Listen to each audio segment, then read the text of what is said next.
자, 우리가 공을 그냥 떨어뜨렸을 때와 밀어서 떨어뜨렸을 때, 다시 말하면 수직 자유낙하, 그 다음 수평, 낙하하면서 이동하는 그 두 가지 운동을 한번 비교를 해볼 거예요. 직접 실험을 해봤는데, 우리가 이제 이론적으로 정리할 필요가 있어. 자, 그리면서, 또 식도 써가면서 정리를 해봅시다. 자, 그리고, 요 지면에서 한쪽은 자유낙하 A, 다른 한쪽은 미는 힘에 의하여 수평으로 이동하는 낙하 B. 이렇게 해서 비교를 해볼 거예요. 자, A쪽은 수직 낙하 운동만 했죠, 그죠? 수직 낙하 운동. A는 처음에 속도가 0. 우리가 V0 하면 이제 처음 속도를 표시하는 방법이야. B의 경우에는 V0가 다시 말하면 초기 속도가 0이 아니에요. 왜냐하면 여기서는 미는 힘이 작용을 했기 때문에 얘는 옆으로 밀렸어. 자, 그러면 떨어지는 모습을 비교해보면 A는 이렇게 아래로 떨어지겠죠? 그러나 B는 이렇게 옆으로 떨어질 것이다. 옆으로 이동한 거리가 생겨요. 우리가 여기서 이동한 높이를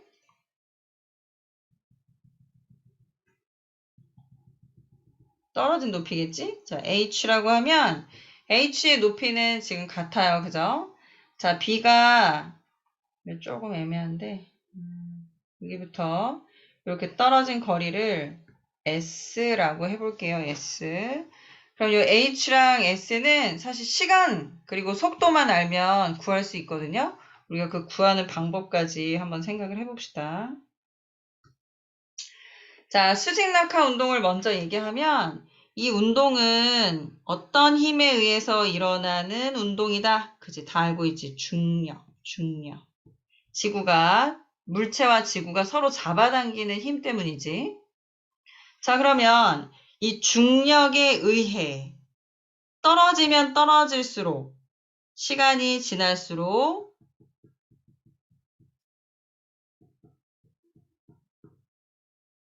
그 힘은 계속 작용하기 때문에 속력이 더해지고 더해져서 점점 커져요. 그래서 시간이 지날수록 속도가 증가한다. 자, 우리는 이런 운동을 뭐라고 한다? 속도가 증가한다. 여기 증가한다에 더할 가짜를 써서 가속도 운동이라고 하지. 가속도 운동. 따라서 중력이라고 하는 힘에 의해 속도가 증가하는 가속도 운동을 할 거예요. 여기서 그래프를 그려보면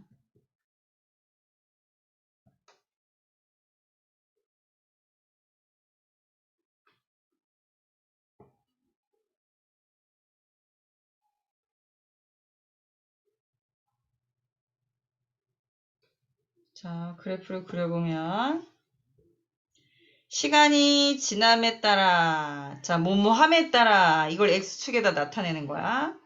뭐뭐하게 된다. 어떤 결과. 그것 때문에 나타나는 결과를 Y축에다 나타내요.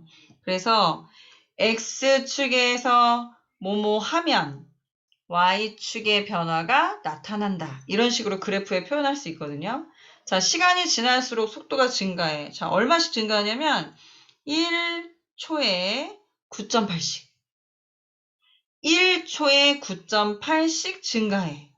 속도가 증가하는 값이 정해져 있어. 왜냐하면 중력이 항상 그렇기 때문에. 자, 얼마씩 증가한다고요? 1초에 9.8m/s씩. 그래서 초로 한 번 더 나누었기 때문에 초의 제곱이 된다. 자, 그럼 1초일 때 속력이 9.8. 이렇게 찍을 수 있겠죠. 그래서 속력의 속도의 단위는 m/s, 그 다음 시간의 단위는 초 해서 이런 그래프가 그려지는데 2초일 때는 그럼 얼마겠어? 또 9.8 증가했으니까 19.6이 되겠죠. 이 값의 2배가 되는 19.6. 그래서 요렇게. 그럼 그래프를 이렇게 3초, 4초 이게 얼마니? 29.4 요렇게 되겠죠. 이렇게. 그래서 시간당 속도가 점점 증가하는 것을 그래프로 나타내면 이렇게 그릴 수가 있고 여기에서 요 그래프의 기울기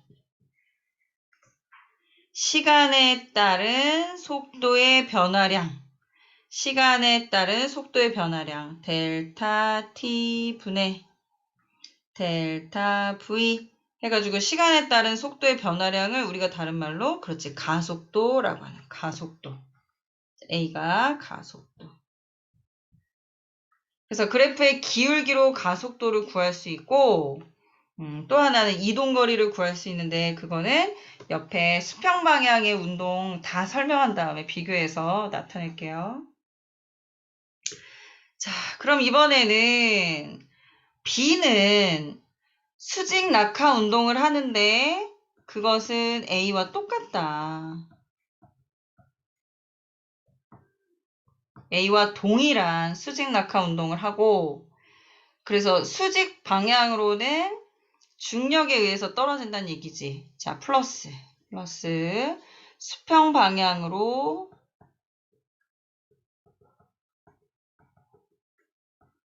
이동하는 운동도 한다. 근데 여기서요.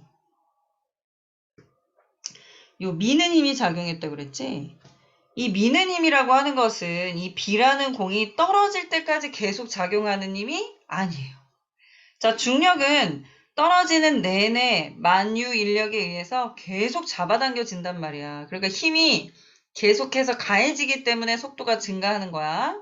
그러나 B를 미는 힘은 한 번만 작용하고 그 다음에는 작용하지 않기 때문에 B가 허공을 날아가는 그 순간에는 수평 방향으로 작용하는 힘이 없어요. 자, 이게 되게 중요해요. 수직 낙하 운동은 아까 중력이 계속 작용한다 그랬지. 중력이 계속 작용해. 그러나 수평 방향으로 B가 움직일 때는 작용하는 힘이 없어. 이게 되게 중요한 거야. 처음에 한 번만 밀고 그 다음을 말하는 거예요. 운동하기 시작한 그 이후로는 작용한 힘이 없어요. 그래서 여기에서 대단히 중요한 법칙이 나오는 거지. 자, 정지하고 있던 물체는 계속 정지하려 하고 운동하던 물체는 똑같은 운동을 계속한다. 자, 쉽게 얘기해 볼게. 같은 운동, 똑같은 운동을 유지한다. 여기서 어떻게 보면 이제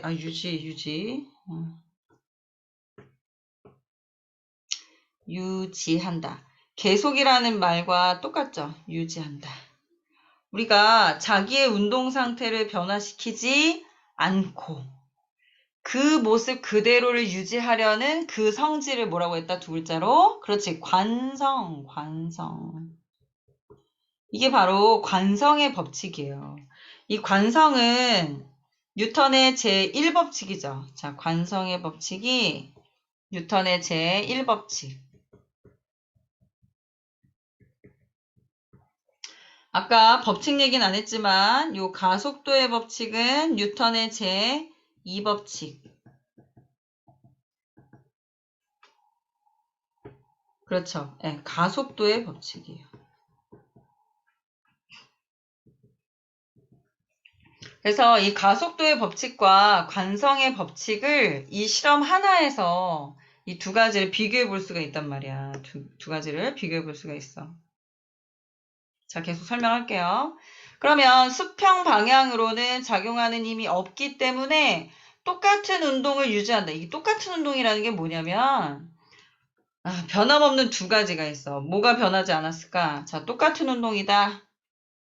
그렇지. 속도의 변화가 없다. 또 방향의 변화가 없다. 속도도 방향도 유지가 된다. 그런 말이야. 우리가 이걸 무슨 운동이라고 한다? 그치. 같을 등자를 써가지고 등, 속, 방향이 안 변했어. 그럼 똑바로 가겠지. 직선 운동을 한다. 등속 직선 운동을 한다. 자, 그럼 여기에다가 이 B가 어떻게 움직이는지 그림으로 나타내 볼게요. 보세요. 자, 아래쪽으로는 중력 때문에 속도가 점점 증가한다 그랬어. 그래서 1초일 때 요만큼, 2초일 때는 2배, 그지? 3초일 때는 3배. 다 갔다 해봐. 그럼 옆으로는 어떻게 되냐? 옆으로는 처음 속도만큼 그 다음에도 유지하는 거야. 따라서 자, 맨 처음에 B가 중력의 힘과 미는 힘의 합으로 여기까지 가는 거죠. B가. 그치? 그 다음에는 중력 방향으로는 요만큼. 수평 방향으로 요 힘과 동일하게 똑같이 움직이는 거예요. 요만큼. 따라서 이 합력으로 여기로 이동하겠지. 그 다음 중력 가속도는 이만큼 커지고 수평 방향은 일정하니까 이것의 합력만큼이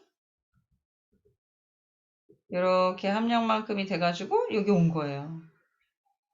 그래서 지금 처음에 이 B가 여기로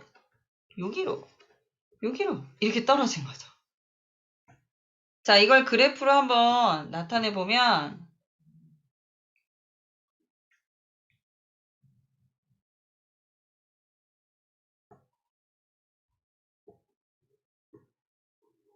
이번에도 그래프로 나타내 보자. 그다음에 또 이렇게 마음이 삐뚤어졌나 봐.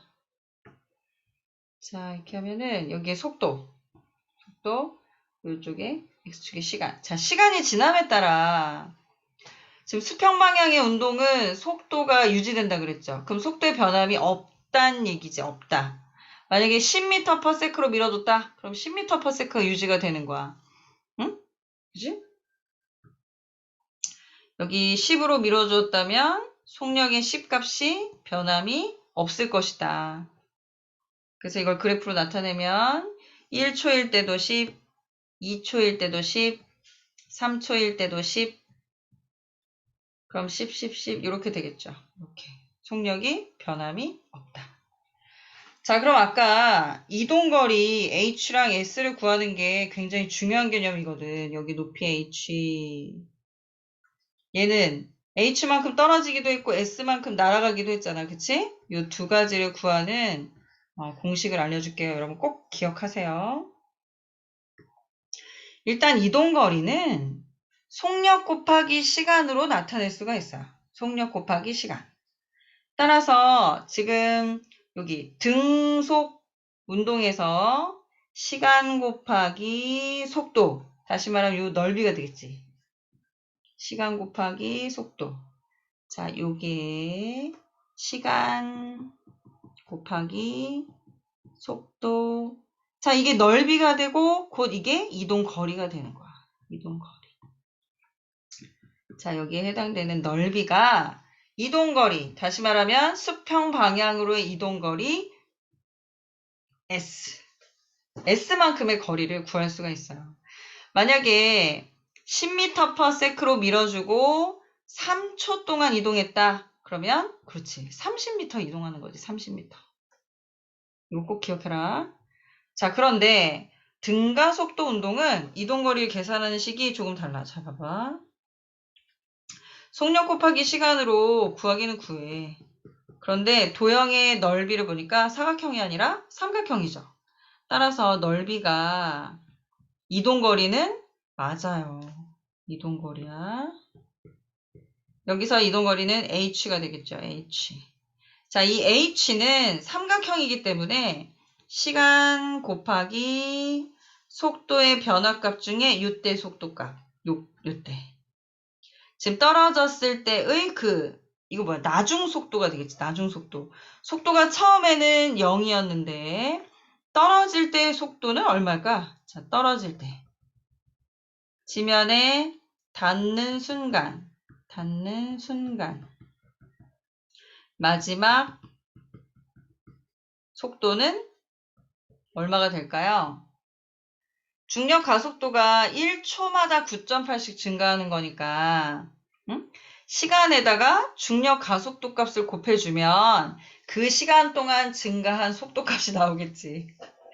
다시 말하면 중력 가속도 g에다가 시간 t를 곱하면 떨어지는 순간에 그 속도가 나온단 말이지. 이해가 됐나요? 여기서 g가 가속도가 되는 거죠. 중력 가속도 곱하기 시간. 그러니까 요때 요 지점의 속도 값은 V가 아니라 뭐지? GT가 된단 말이죠. GT. 중력 가속도 곱하기 시간. 그럼 보니까 밑변에 해당되는 게 이게 T지, T. 그죠? 그 다음 높이에 해당되는 게 GT죠. 그러니까 T랑 GT를 곱한 다음 삼각형이니까 2분의 1을 해야 되겠지? 따라서 2분의 1 GT에다가 T를 곱해. 그럼 T의 제곱이 되는 거야. 이해가 됐나요? 자, 그래서 이동거리 H는 2분의 1 곱하기 중력 가속도 곱하기 시간의 제곱 이렇게 해서 구할 수가 있다. 어떤 물체든 다 이렇게 구할 수가 있어요. 여러분 한번 해볼래? 자, 그러면 문제를 하나 풀어보면 제대로 이해했는지 알 수 있을 것 같아. 자, 아까 선생님이 얘기할 때 얘가 10m/s로 밀었다고 했어. 자, 10m/s의 속력으로 밀었을 때 떨어지는데 걸리는 시간이 3초라고 해봅시다. 3초. 내가 10m/s로 밀었는데 3초 후에 지면에 닿았다면 이 건물의 높이는 얼마일까요? 그럼 어떻게 하면 돼요? 그렇죠. t에다가 3을 집어넣으면 돼. 그 다음 g 값은 9.8로 정해져 있다 그랬죠? 자, 계산을 쉽게 하기 위해서 10이라고 가정을 해보고 계산을 해봅시다. 그럼 여기다 집어넣었을 때 얼마가 되는 거야? 2분의 1 곱하기 g 값을 10이라고 하고 시간은 3초 그거의 제곱이니까 3, 3은 9가 되겠지? 그러면 이렇게 해서 약분해서 5 이거 계산하면 9 그러면 45. 이 건물의 높이는 45m구나. 이렇게 계산하는 거죠.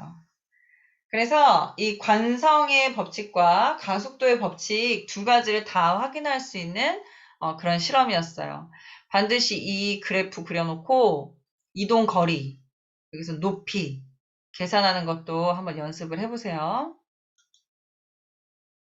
자, 오늘 고생 이거 많았고 공부하느라 고생 많았고 이제 충격량이 힘과 시간과 어떤 관계가 있는지 그 내용도 한번 정리해 봅시다.